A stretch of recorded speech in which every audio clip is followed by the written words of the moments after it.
अब question number 3 है, for a triangle A B C find slope of the line perpendicular to A B. A part है, B part ये।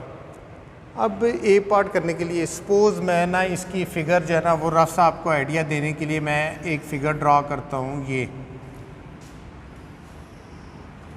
हमारे पास ए है, ये बी है और ये सी है। ए हमारे पास है 1 व 3, बी हमारे पास है -2 व 1, सी हमारे पास है 0 व -4। ये फ़र्ज़ किया है मैंने एक ना। अब वो क्या कहता है कि ये एक ट्रायंगल है अगर, तो ए पार्ट है हमारे पास, हम ए पार्ट को सॉल्व करने लगे हैं। कहता है slope of line perpendicular to A B, कि एक लाइन की स्लोप, ये वाली लाइन है, ये इस ए बी पे परपेंडिकुलर है, इस लाइन की हमने स्लोप मालूम करनी है। हाँ, अब ये लाइन जो है ना, ये वाली ए बी लाइन, इसकी स्लोप मैं कहता हूँ कि ये m1 है, इसकी स्लोप जो है ना वो m2 है। तो हमने क्या करना है, ये m2 मालूम करना है, m2 मालूम करना है।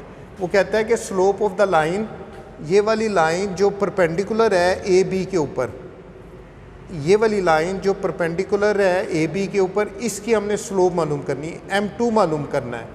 Slope of line perpendicular to A B हमने m2 मालूम करना है। तो हम क्या करेंगे, क्योंकि ये लाइन इसके परपेंडिकुलर है, तो हम क्या करेंगे, सबसे पहले ये m1 मालूम कर लेते हैं। m1 कैसे मालूम करेंगे, क्योंकि ये लाइन 2 पॉइंट से पास कर रही है। Let m1 is the slope of A, हमारे पास है 1 व 3, बी हमारे पास है -2 व 1। ये x1 हो जाएगा, ये y1, ये x2, ये y2। तो m1 इज इक्वल टू हो जाएगा, फार्मूला स्लोप मालूम करने का ये फार्मूला मैंने लिखवाया है, y2 minus y1 over x2 minus x1। तो y2 कितना है 1, y1 कितना है 3, x2 कितना है -2, x1 कितना है -1। तो ये हमारे पास हो जाएगा -2 ओवर -3। ये -2 आ गया, -2 -1 -3, ये इससे कैंसिल हो गया। तो m1 is equal to 2 over 3। अब ये वाली स्लोप हमें मालूम हो गई 2 ओवर 3। अब उसने कहा कि आपने ये वाली लाइन का स्लोप मालूम करना है। हमें पता है कि ये लाइन जो है ना इस लाइन पे परपेंडिकुलर, उसने कहा जो स्लोप मालूम करना है जिस लाइन का, वो परपेंडिकुलर है ए बी पे, ये वाली लाइन इस पे परपेंडिकुलर है। तो फिर हम परपेंडिकुलर लाइन की कंडीशन जो है ना वो यूज़ करेंगे।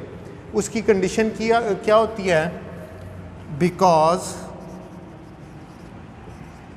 लाइंस आर परपेंडिकुलर,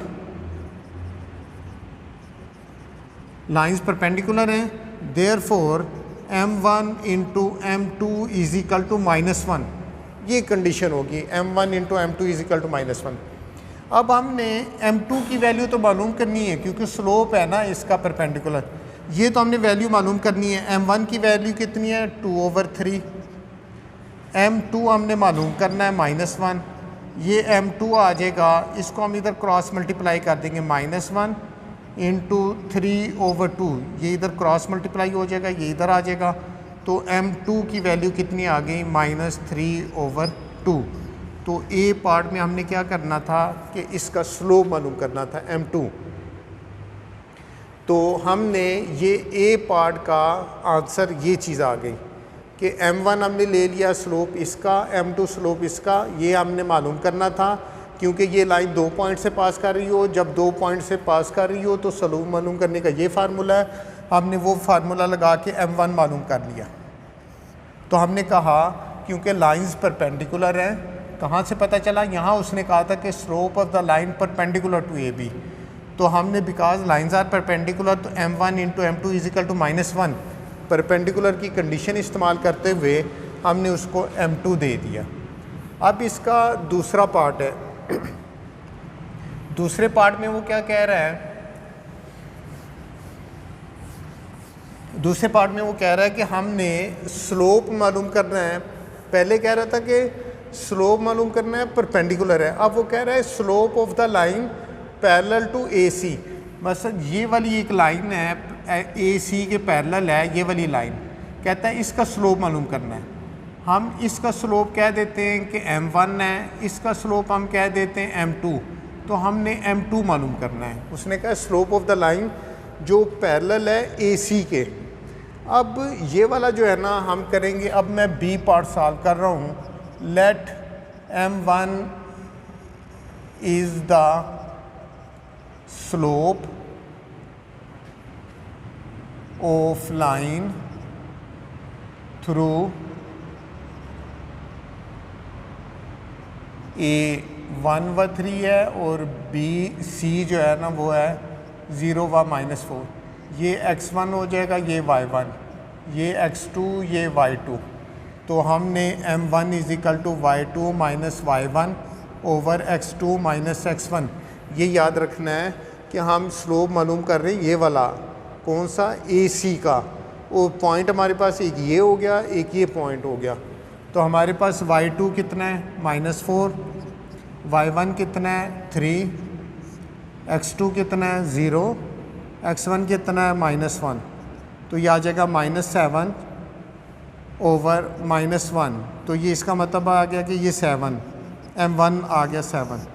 अब हमने स्लोप मालूम करना है। उसने कहा slope of the line parallel to AC।